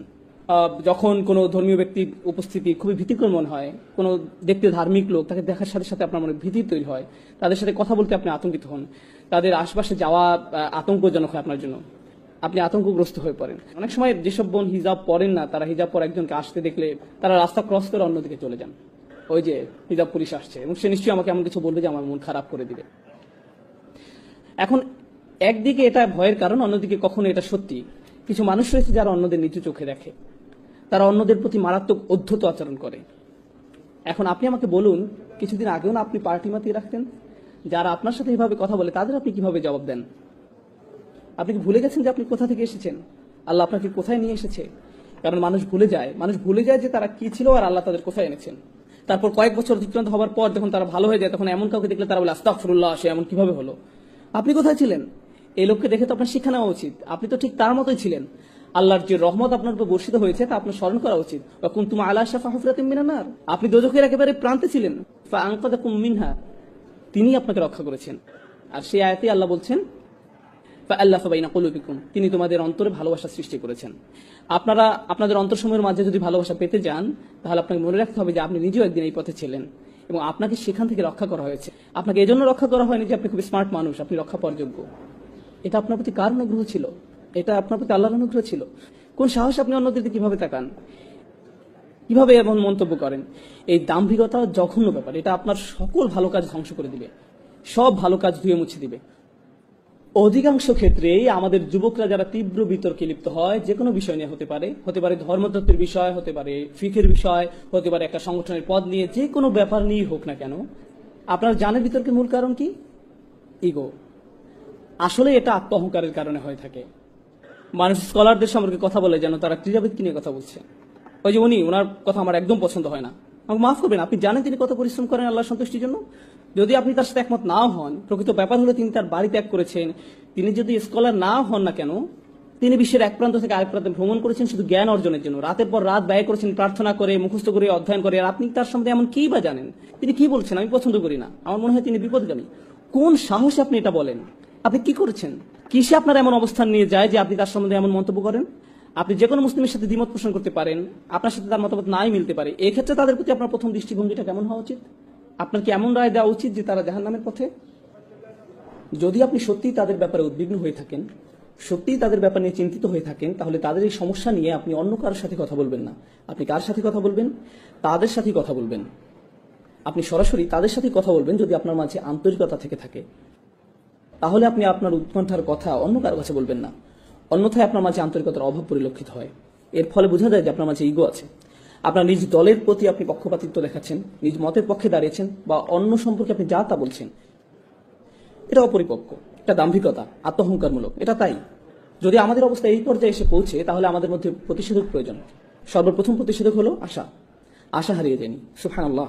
পরবর্তী আয়াতে আল্লাহ চমৎকার করে বলছেন, ইয়ালামু, তোমরা জেনে রাখো, আন্নাল্লাহা ইউহয়িল আরদা বা'দা মাউতিহা, অবশ্যই আল্লাহ ভূভাগকে তার মৃত্যুর পর পুনরুজ্জীবিত করেন। পূর্ববর্তী আয়াতে আল্লাহ অন্তঃসমূহ সম্পর্কে কথা বলেছিলেন, আর এখন তিনি কি বিষয়ে কথা বলছেন? ভূপৃষ্ঠকে জীবন দেওয়া সম্পর্কে। আল্লাহ আপনাদের বলছেন যে যেভাবে আল্লাহ পৃথিবী পৃষ্ঠকে জীবন দান করতে পারেন মৃত্যুর পরে, ঠিক সেভাবে আল্লাহ আপনার অন্তরকেও জীবন দান করতে পারেন। আপনার অন্তর পুনরায় কোমল হতে পারে। আমরা অলৌকিক নিদর্শনাবলী প্রকাশ করেছি যাতে তোমরা বুঝতে পারো। বুঝতে পেরেছেন? আপনার জন্য আশা রয়েছে। আপনি আপনার অন্তরকে পরিষ্কার করে নিতে পারেন, এটা সম্ভব। আল্লাহ যদি শুষ্ক জমিনে প্রাণের সঞ্চার করতে পারেন, তিনি আপনার অন্তরকেও পুনরায় জীবিত করতে পারেন। এখন চিকিৎসার ব্যাপারে আলোচনা করা যাক। এই চিকিৎসা কি? আপনি আপনার ইগো সমস্যার সমাধান কিভাবে করবেন? প্রথম যে বড় বিষয়টি আপনার অন্তর পরিষ্কার করতে সহায়তা করবে তা হলো আল্লাহর স্মরণ। প্রথমে এই বিষয়টি আপনাকে আয়ত্ত করতে হবে। কত ঘন ঘন আপনি আল্লাহকে স্মরণ করেন। আল্লাহকে স্মরণ করা মানে শুধু এইসব কথা বলা নয় যে সুবহানাল্লাহ, আলহামদুলিল্লাহ, আল্লাহু আকবার, লা ইলাহা ইল্লাল্লাহ, এগুলো উচ্চারণ করাই নয়। নিশ্চয়ই এগুলো খুবই গুরুত্বপূর্ণ জিকির, যা আমরা রাসূল সাল্লাল্লাহু আলাইহি ওয়াসাল্লামের সুন্নাহ থেকে জানতে পারি। কিন্তু এই জিকিরগুলো যদি চিন্তাহীন হয়, আপনি যদি এগুলোর অর্থ বা মহত্ব না বুঝেন, এগুলো নিয়ে চিন্তা ভাবনা না করেন, তাহলে এটা জিকির নয়। এতে শুধুমাত্র মুখস্থটা আরেকবার রিভিশন দেওয়া হয়। আলহামদুলিল্লাহ অর্থ হলো সকল কৃতিত্ব, সুনাম, প্রশংসা আল্লাহর জন্য। আল্লাহকে সবকিছুর জন্য প্রশংসা করতে হবে এবং ধন্যবাদ দিতে হবে। ধরুন কখনো আপনার একটা খারাপ দিন গেল, আপনি কি বলবেন? আলহামদুলিল্লাহ। আমি শুধু আল্লাহকে ধন্যবাদ দিই না, তার প্রশংসাও করি। যাই এখন ঘটছে তা অবশ্যই ভালো, এবং এটা এত ভালো যে আমি এর জন্য তার কৃতজ্ঞতা প্রকাশ করি। আর আমি শুধু তার কৃতজ্ঞতা প্রকাশ করি না, আমি তার প্রশংসাও করি। কি দারুণ কাজ তিনি করেছেন। আপনি সমস্যায় পড়া সত্ত্বেও বলেন আলহামদুলিল্লাহ। যখন আপনি এর অর্থ বুঝে বলবেন, তখন এটা অন্য কিছু। এখন আপনি আসলেই আল্লাহকে স্মরণ করছেন। আল্লাহর এই প্রশংসা, আল্লাহকে কৃতিত্ব দিয়ে আপনাকে আপনার নিজ সম্পর্কে শিক্ষা দেয়। কি শিক্ষা দেয়? যখনই কোনো ভালো কাজ আপনি মনে করেন যে আপনি করেছেন, আপনার কি করা উচিত? আলহামদুলিল্লাহ বলা উচিত। আপনি আসলে কাকেই কাজের কৃতিত্ব দিচ্ছেন? আল্লাহকে। আপনি কোনো বক্তব্য দেওয়ার পর হয়তো কেউ এসে আপনাকে বলে, ভাই দারুণ বক্তব্য দিলেন, আপনি হেসে বলেন আলহামদুলিল্লাহ, আমি জানি ভালো হয়েছে। তাহলে এই আলহামদুলিল্লাহ আসলে আলহামদুলিল্লাহ নয়। এভাবে বলার মাধ্যমে আপনি আপনার নিজের প্রশংসাই করলেন। প্রশংসা পেলে কিভাবে অস্বস্তিতে পড়তে হয় আপনাকে তা শিখতে হবে। প্রশংসা আপনার মাঝে যেন বিনয় নিয়ে আসে। আল্লাহকে কৃতিত্ব দেওয়ার ক্ষেত্রে আপনাকে দ্রুত হতে হবে এবং একই সাথে নিজেকে বিনম্র করতে হবে। ভাই আপনি জানেন না, আপনার এভাবে বলা ঠিক নয়। আমি আসলে কিরকম তা আমি জানি না, আল্লাহ জানেন, শুধুই আল্লাহ জানেন। আপনার প্রশংসা আমার দরকার নেই, আমার দরকার আপনার দোয়া। আমি চাই না আপনি প্রশংসা করুন, বরং আমি খুবই ভালো এটা আপনি আমাকে বলার দরকার নেই। না, আমি আপনার কাছ থেকে এটা শুনতেও চাই না। এটা আসলে আমাকে সাহায্য করে না, এটা আমার ক্ষতি করে। কারণ কেউ যখন আমার প্রশংসা করে, তখন এটা আমার মাঝে কি জাগিয়ে তোলে? আমার ইগো। আর এটা মানুষের জীবনের সবচেয়ে ভয়ঙ্কর সমস্যা। তাই কেউ অন্য কারো প্রশংসা করার মাধ্যমে তার উপকার করছে না। আর নম্রতা সম্পর্কে সে যে বিষয়টি আমি আপনাদের সাথে শেয়ার করতে চাই, সেটা হলো যখন কেউ আপনাকে বাজে কথা বলে বা আপনাকে অপমান করে, এটা আসলে আপনাকে বিনয়ী করতে সাহায্য করে। তারা হয়তো আপনার প্রতি একটা অনুগ্রহ করলো, তারা মনে করতে পারে যে তারা আপনাকে ছোট করতে পেরেছে, কিন্তু এটা হয়তো আল্লাহর তরফ থেকে আপনার জন্য একটা মেসেজ বা একটা উপহার। এর মাধ্যমে আল্লাহ আপনাকে নম্রতা উপহার দিলেন। এই জন্য ইবনে তাইমিয়া রাহমাতুল্লাহ আলাইহি বলতেন, যখন কেউ আমাকে কষ্ট দেয় আমি মনে করি এটা আল্লাহর পক্ষ থেকে উপহার, তিনি আমাকে নম্রতা শিক্ষা দিচ্ছেন। সুবহানাল্লাহ, এটা একটা ব্যতিক্রম উদাহরণ। এরপর মানুষের উপকার করা শিখুন, শুধুমাত্র আল্লাহ সন্তুষ্টির জন্য। অনেক সময় কেউ কেউ সাধ্যের অতিরিক্ত করে ফেলে। ধার্মিকদের প্রতি এটাই আমার শেষ বক্তব্য, বিশেষ করে তরুণদের জন্য। তারা অনেক কর্মকাণ্ডে অংশ নেয়, তারা সংগঠনে অংশ নেয়, তারা দলে যোগদান করে, তারা মসজিদে যোগদান করে, তারা বিভিন্ন অনুষ্ঠানে যায়, তারা সবসময় কর্মঠ থাকে, তারা ডান বাম করতেই থাকে। এরপর কি ঘটে জানে? তারা ইচ্ছা শক্তি হারিয়ে ফেলে, তারা পুরোপুরি ক্লান্ত হয়ে যায়। যখন তারা পুরোপুরি ক্লান্ত হয়ে যায়, এরপর তারা কখনোই আগের অবস্থায় ফিরে আসতে পারে না। ভারসাম্য রাখুন, ধীরে ধীরে অগ্রসর হন। আপনাকে সপ্তাহের এক ছুটিতেই সব করে ফেলতে হবে না, অথবা গ্রীষ্মের ছুটিতেই সব করতে হবে এমন নয়, বরং ধীরে ধীরে অগ্রসর হন। ইনশাআল্লাহ আপনি গতি ধরে রাখতে পারবেন। এবং যখন আপনি শুধু আল্লাহর জন্যই কোনো কিছু করবেন এবং আপনি হতাশ হয়ে যান না, কোনো ফলাফল হচ্ছে না, এই জন্য উদাহরণ হিসাবে এই অনুষ্ঠানের কথা বলা যাক। আমাকে দাওয়াত দেওয়া হয়েছিল, আমি বলেছিলাম ঠিক আছে আমি রবিবার আসবো। শনিবার রাতে কেন নয়? কারণ তখন এখানে কেউ থাকবে না। জানেন আমার প্রথম মতামত কি ছিল? তো কি হয়েছে? আমি আপনাদের জন্য এখানে আসছি না, আমি কেন আসছি? আর বড় কোনো কারণ আছে। আপনারা আমাকে কিছু দিচ্ছেন না, কে দিচ্ছেন? আল্লাহ, ঠিক। তাই এখানে একজন থাকুক, 100 জন থাকুক, আর কেউ না থাকুক, আমি কি আমার বিনিময়ে পাবো? যদি আমার নিয়ত ঠিক থাকে, আমি পেয়েছি। যদি আমার নিয়ত ঠিক থেকে থাকে। আপনি কেন এখানে এসেছেন? কারণ আপনার বন্ধু আপনাকে আসতে বলেছে, কারণ আপনাকে আসতে জোর করা হয়েছে, কারণ আপনার গাড়ি এখনো ছাড়ছে না, তাই আপনি এখানে আটকে গেছেন, এই জন্য? তাহলে আপনি কিছু অর্জন করতে পারলেন না। কিন্তু আপনার যদি এখানে আসার কারণ থাকে এরকম যে আজ রাতে আমি আল্লাহকে স্মরণ করব, আমি আল্লাহর আরো নিকটবর্তী হব, এমনকি যখন কিছু হচ্ছে না আপনি সেটার অপেক্ষায় আছেন, এই অপেক্ষার সময়টাও আপনার পক্ষে পুণ্য লেখা হচ্ছে। দৃষ্টিভঙ্গি পরিবর্তন করুন, নিয়তের পরিবর্তন করুন, ঠিক আছে? এটা আপনার জীবন ভর অনেক সাহায্য করবে।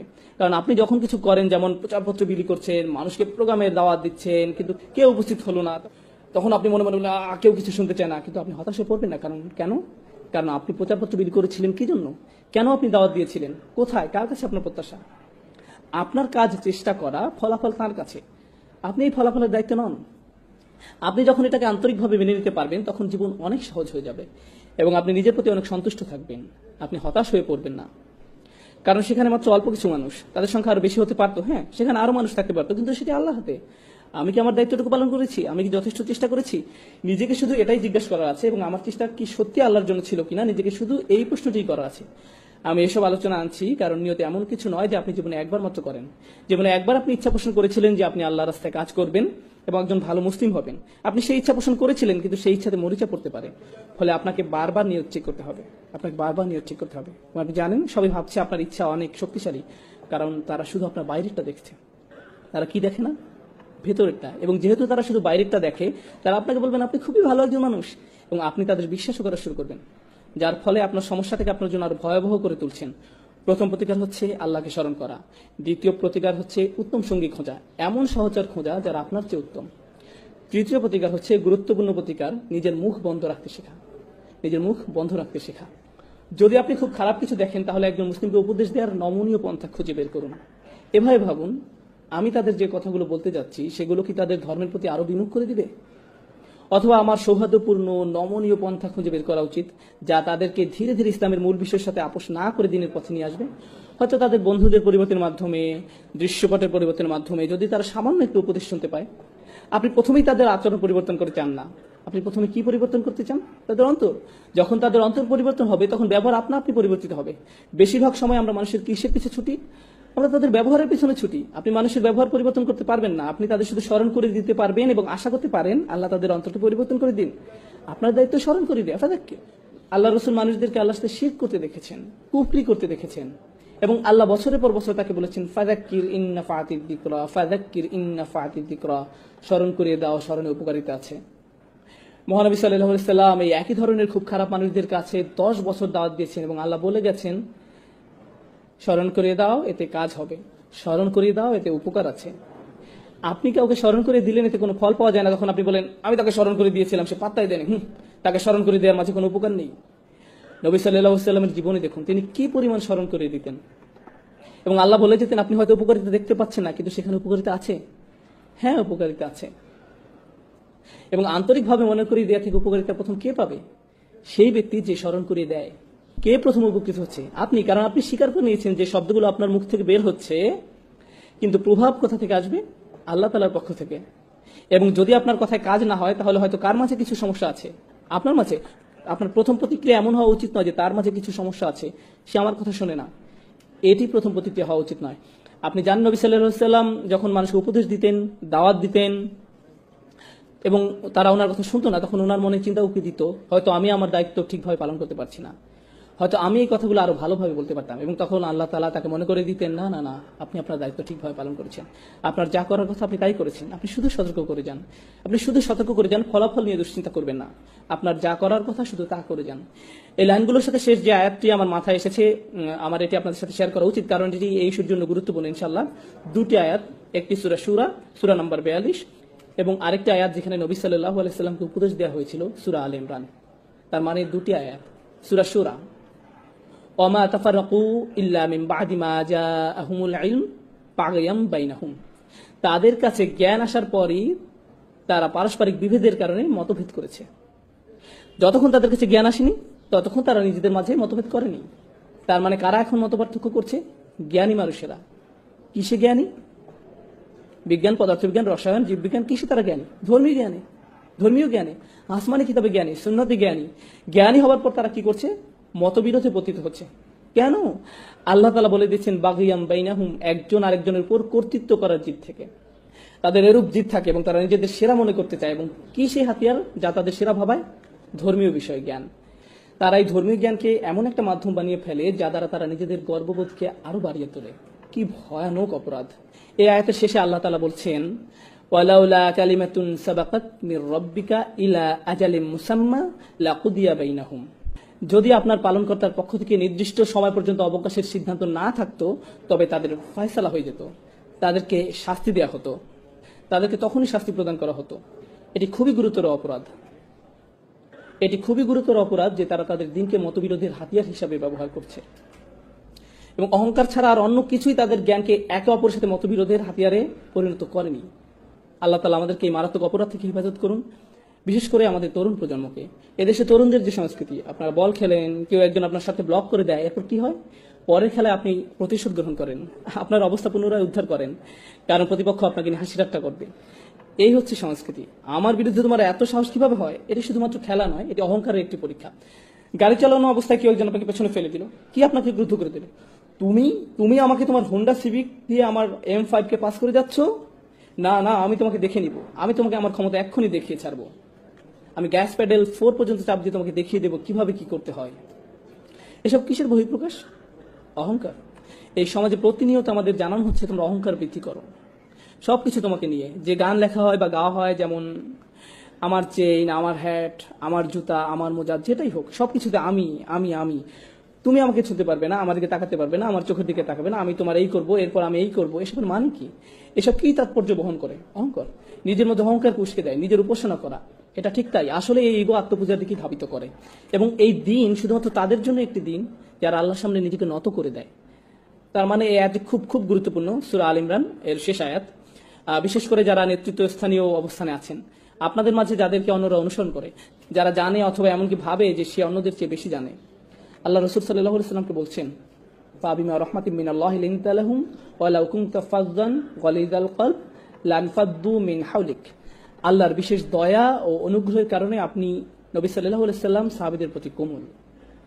ওয়া লাউ কুনতা ফাযযান গালিযাল কলব, যদি আপনি তাদের প্রতি শক্ত হতেন, কঠোর হৃদয়ের হতেন, অনমনীয় হতেন, জিদ করতেন, এমনকি যদি তাদের সাথে কথা বলার সময় কিছু পরিমাণ কঠোরতা প্রদর্শন করতেন, লানফাদ্দু মিন হাওলিক, তারা আপনার থেকে দূরে সরে যেত। তারা কারা? সাহাবারা। আপনার থেকে দূরে পালিয়ে যেত। আপনি কে? রাসূল সাল্লাল্লাহু আলাইহি ওয়াসাল্লাম। চিন্তা করতে পারেন, সাহাবারা রাসূল সাল্লাল্লাহু আলাইহি ওয়াসাল্লাম থেকে দূরে পালিয়ে যেত। আল্লাহ বলেননি আপনি যদি সত্যের পথে না ডাকেন তাহলে তারা পালিয়ে যাবে। আপনি যদি তাদের কোরআন শিক্ষা দেওয়া বন্ধ করে দেন তাহলে তারা পালিয়ে যাবে। আপনি যদি ওহী প্রকাশ না করেন তাহলে তারা পালিয়ে যাবে। রাসূল সাল্লাল্লাহু আলাইহি ওয়াসাল্লাম কি করলে তারা পালিয়ে যাবে? তিনি এখনো কোরআন শিক্ষা দিচ্ছেন, এখনো সত্যের সন্ধান দিচ্ছেন, সবকিছুই ঠিক আছে। শুধুমাত্র কি পরিবর্তনের কথা আয়াতে বলা হয়েছে? যা তাদেরকে দূরে সরিয়ে দিবে। যদি তিনি সাহাবীদের প্রতি কঠোর হন, কঠিন হন, এতটুকুই যথেষ্ট, তারা দূরে সরে যাবে। সুবহানাল্লাহ, কি দারুণ শিক্ষা আল্লাহ দিচ্ছেন। আল্লাহ কি দারুণ শিক্ষা রাসূল সাল্লাল্লাহু আলাইহি ওয়াসাল্লাম দিচ্ছেন। সর্বোৎকৃষ্ট নেতার প্রতি যদি এই শিক্ষা হয়, তাহলে কি আপনার মনে হয় না যে এটি আমাদের জন্য বেশি প্রযোজ্য? এটি অবশ্যই প্রযোজ্য। যদি আপনি কোনো নেতৃস্থানীয় অবস্থানে থাকেন, যদি আপনাদেরকে হাত ওঠাতে বলি, হাত ওঠানোর দরকার নেই, কথার কথা আমি যদি হাত দেখাতে বলতাম আপনারা কয়জন নেতৃস্থানীয় আছেন আপনি জানেন? আপনাদের প্রত্যেকের হাত ওঠানো উচিত। আপনারা প্রত্যেকেই নেতৃস্থানীয় লোক। আপনাদের সবার সে অবস্থান আছে যেখান থেকে আপনারা অন্য কাউকে উপদেশ দিতে পারেন, এবং এটি খুবই ভালো। কিন্তু আপনি কিভাবে উপদেশ দিবেন? বিশেষ করে যদি তারা মুসলিম হয়, তাদেরকে ধর্ম থেকে আরো দূরে সরিয়ে নিয়ে যাওয়ার পরিবর্তে আরো ধৈর্যশীল হন। আমি বলছি না কাউকে ভুল কিছু করতে দেখলে তা মেনে নিবেন। যদি হারাম কিছু করতে দেখেন তাহলে বলবেন, দেখুন আমি জানি এটি হারাম, আমি আসলে আপনার জন্য উদ্বিগ্ন। এটি বিভিন্নভাবে বলা যায়। এই কাজটি করাতে দোজখে যাবে তুমি জানো, এটা একভাবে বলা। নিজের কাজের জন্য তোমার লজ্জিত হওয়া উচিত, এটা বলার একটা ধরন। ভাই আমি সত্যি তোমার জন্য উদ্বিগ্ন, সিরিয়াসলি তুমি জানো ওটা খারাপ, আর আমি তোমাকে ভালোবাসি, তুমি কেন এটা করছো? তোমার কোনো সাহায্য লাগবে? আসলে কেন বন্ধ করছো না? এটা বন্ধ করো, আসো এটা নিয়ে আলোচনা করি আন্তরিকতার সাথে। আন্তরিকতা এটা দেখানো যায় না, তবে প্রকাশ করা যায়। এতে প্রকাশ পায় আপনি আন্তরিক নাকি শুধু ওদের প্রতি আপনার মন্তব্য প্রকাশ করতে চান বা তাদের ছোট করতে চান। এখানে পার্থক্য আছে। আপনি মানুষের সাথে কিভাবে বলেন তার মধ্যে পার্থক্য আছে। আদিল্লাতিন আলাল মুমিনিন, তারা মুসলমানদের প্রতি বিনম্র আচরণ করে, কোরআনে এভাবে বলা আছে। কিন্তু আপনি কিভাবে জানবেন আপনি আন্তরিক কিনা? এই আয়াতে এটা বলা আছে। এরপরে আমরা শেষ করব। ফাআফু আনহুম ওয়াস্তাগফির লাহুম ওয়াশাওিরহুম ফিল আমর, কাজেই আপনি তাদের ক্ষমা করে দিন, তাদের জন্য মাগফিরাত কামনা করুন এবং কাজে কর্মে তাদের সাথে পরামর্শ করুন। তাদের ভুলের পর আপনি তাদের প্রতি সহনশীল যদি তারা ভুল করে ফেলে। প্রথম কাজ, তাদের মমতার সাথে ক্ষমা করে দিন, ফাআফু আনহুম। এরপর আল্লাহ সুবহানাহু ওয়া তাআলার কাছে ক্ষমা প্রার্থনা করুন। আল্লাহর কাছে ক্ষমা প্রার্থনা মানে এই নয়, ধরুন কোনো ভাই কিছু করলো আর আপনি বললেন, এই যাই হোক আল্লাহ তাআলা তোমাকে ক্ষমা করে দিক, এটা ফাস্তাগফির লাহুম নয়। আপনি কখন তাদের জন্য আল্লাহর কাছে ক্ষমা চাইবেন? যখন আপনি নিজের জন্য আল্লাহর কাছে ক্ষমা চাইছেন, নির্জনে। নির্জনে প্রার্থনার মানে কি? আন্তরিকতা, ওটা আন্তরিক, অকৃত্রিম। সবার সামনে যদি বলেন, ভাই তুমি অনেক ভুলের মধ্যে আছো, আল্লাহ তাআলা তোমাকে ক্ষমা করুন, আমি তোমার জন্য দোয়া করব, আয়াতে এটা বলা হয়নি। ওটা আসলে কিসের প্রকাশ? দম্ভ, অহংকার।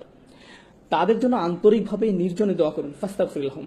আর ওরা যাতে বোঝে যে আপনি ওদেরকে ভদ্র মানুষ মনে করেন, ওয়াশাওিরহুম ফিল আমর, তাদের সাথে পরামর্শ করুন, তাদের মতামত গ্রহণ করুন, তাদের মতামত জানতে চান, তাদেরকে ভদ্র মানুষ হিসাবে গণ্য করুন। রাসূল সাল্লাল্লাহু আলাইহি ওয়াসাল্লামের কারোর সাথে পরামর্শ করার প্রয়োজন ছিল না। ওনার কাছে যা নাজিল হতো ওহী, সে অনুযায়ী উনি সিদ্ধান্ত দিতে পারতেন। কিন্তু আল্লাহ সুবহানাহু ওয়া তাআলা ওনাকে সিদ্ধান্ত গ্রহণে অন্যদের সাথে পরামর্শ করার আদেশ দিয়েছেন। কেন? যাতে তারা অনুভব করে কি সংযুক্ত, সম্মানিত। এটা একজন নেতার চারিত্রিক বৈশিষ্ট্য হওয়া উচিত। উনি তাঁর অধীনে যারা ছিল তাদেরকে বুঝতে দিয়েছেন যে তারাও সম্মানিত। ওয়াশাওিরহুম ফিল আমর, এবং কাজে কর্মে তাদের সাথে পরামর্শ করুন।